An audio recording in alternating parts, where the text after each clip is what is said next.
Hey Raiders, let me fix my hair here. Good morning, Raiders. This is Mrs. Reska, and I am coming back with First Chapter Friday. I haven't done it since we were on Zoom, and we just got a really cool book in, so I wanted to do it again. Anyways, so we have this author. Her name is Marissa Meyer, and she wrote the Sender series. It's a sci-fi series that is retellings of classic fairy tales. So her first one is Cinder, and it's based off of Cinderella.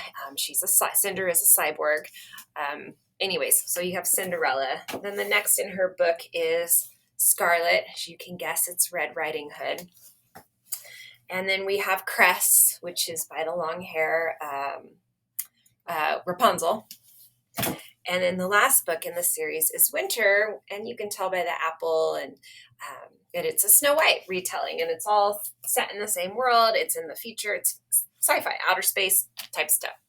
So she wrote that series. It's wildly popular. I recommend that anybody come in and check it out, and especially if you want to dabble in sci-fi. And with Dune coming out, it's super sci-fi and kind of complicated. The Sender series is a good one to get started if you want to read some sci-fi. So anyways, it's been a while. She's wrote some other stuff, and she finally came out, and it's separate from the Sender series, but it's called Gilded. Gilded just came out this week. It's a fantasy book, so this is not sci-fi. This one is set in its own world, but it's a retelling of Rumpelstiltskin. And what's cool about it, well, it's just she's a good author, but she also created a playlist on Spotify called Gilded, and it's really good if you like Lana Del Rey, or there's some Coldplay on there, Hozier.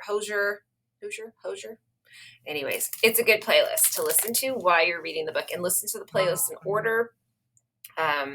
So that way it goes along with each chapter. So we are going to start off with this book. It is called Gilded.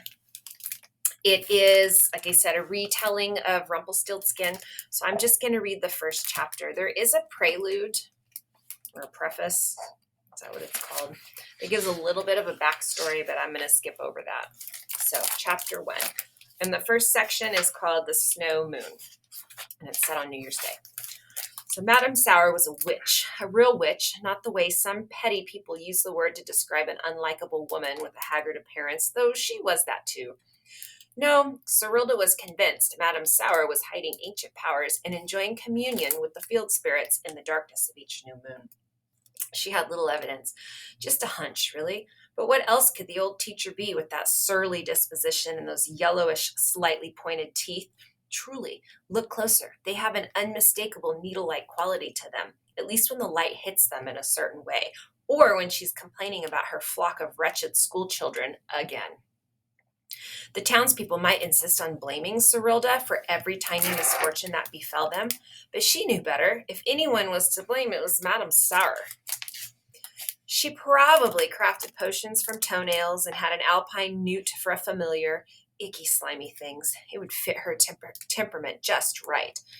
No, she didn't mean that. Serilda was fond of the alpine newt. She would never wish such a horrible thing upon them as being spiritually attached to this abhorrent human.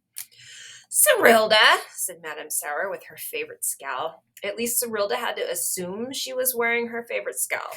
She couldn't actually see the witch while her eyes were demurely lowered toward the dirt floor of the schoolhouse. You are not, the woman continued, her words slow and sharp, the godchild of Wordith, or any of the old gods, for that matter. Your father may be a respected and honorable man, but he did not rescue a mythical beast who had been wounded by the wild hunt. These things you tell the children, they are preposterous, absurd, sort of amusing. Wicked, Madame Sour blurted, with bits of spittle flying into Serilda's cheek. What does it teach them to believe that you are special, that your stories are a God's gift, when we should be instilling them the virtues of honesty and humility? An hour spent listening to you, and you've managed to tarnish everything I've striven for all year. Serilda screwed her mouth to one side and waited a beat. When it seemed that Madame Sour had run out of accusations, she opened her mouth and inhaled deeply. prepared to defend herself if it had only been a story after all, and what did Madame Sour know of it? Maybe her father really had rescued the god of lies on the winter solstice. He had told her the story himself when she was younger, and she checked the astronomy charts. It had been an endless moon that year, as it would be again this coming winter. But that was nearly an entire year away, an entire year to dream up delectable, fanciful tales to awe and frighten the little goslings who were forced to attend the soulless school. Poor things. Madame Sour, not a word.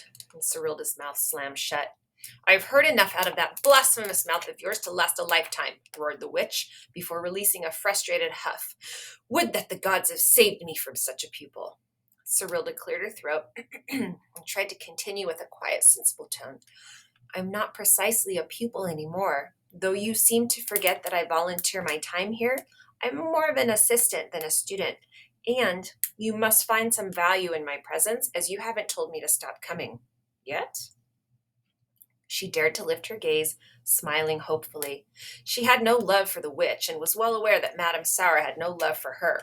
But visiting with the school children, helping them with their work, telling them stories when Madame Sour wasn't listening, these were some of the few things that brought her joy. If Madame Sour did tell her to stop coming, she would be devastated. The children, all 5 of them, were the only people in this town who didn't look at Cyrilda like she was a blight on their otherwise respectable community. In fact, they were the few who regularly dared to look at Cyrilda at all. The golden spokes radiating across her gaze made most people uncomfortable. She'd sometimes wondered if the god chose to mark her irises because you're not supposed to be able to look someone in the eye when you're lying to them. But Cyrilda had never any trouble holding someone's gaze, whether she was lying or not. It was everyone else in town who struggled to hold hers, except the children. She couldn't leave. She needed them. She liked to think they might need her back. Plus, if Madame Sour did send her away, it would mean that she would be forced to get a job in town, and to her knowledge, the only available work was spinning. Ugh. But Madame Sour's expression was solemn, cold, even bordering on angry. The skin under her left eye was twitching, a sure sign that Cyrilda had crossed the line.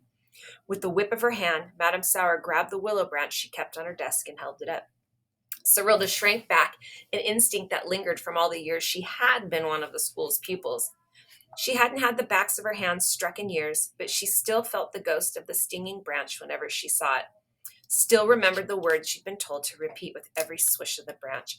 Lying is evil. Lying is the work of demons. My stories are lies, therefore I am a liar.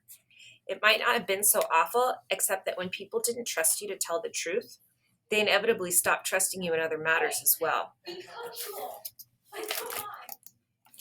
They didn't trust you not to steal from them. They didn't trust you not to cheat.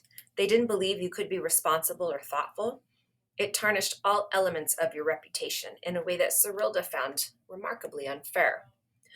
Do not think, said Madame Sour, that just because you are of age, I will not strike the wickedness from you yet.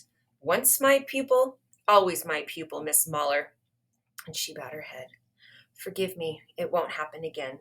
And the witch scoffed. Unfortunately, you and I both know that's just one more lie. So that is the end of chapter 1. It looks like it's going to be a good book. Like I said, she's a good, I enjoy reading her stuff. We have it available for checkout if you'd like to come get it at the library. And then don't forget, if you get the book, listen to the playlists while you read. Okay, have a great day, Raiders. Bye.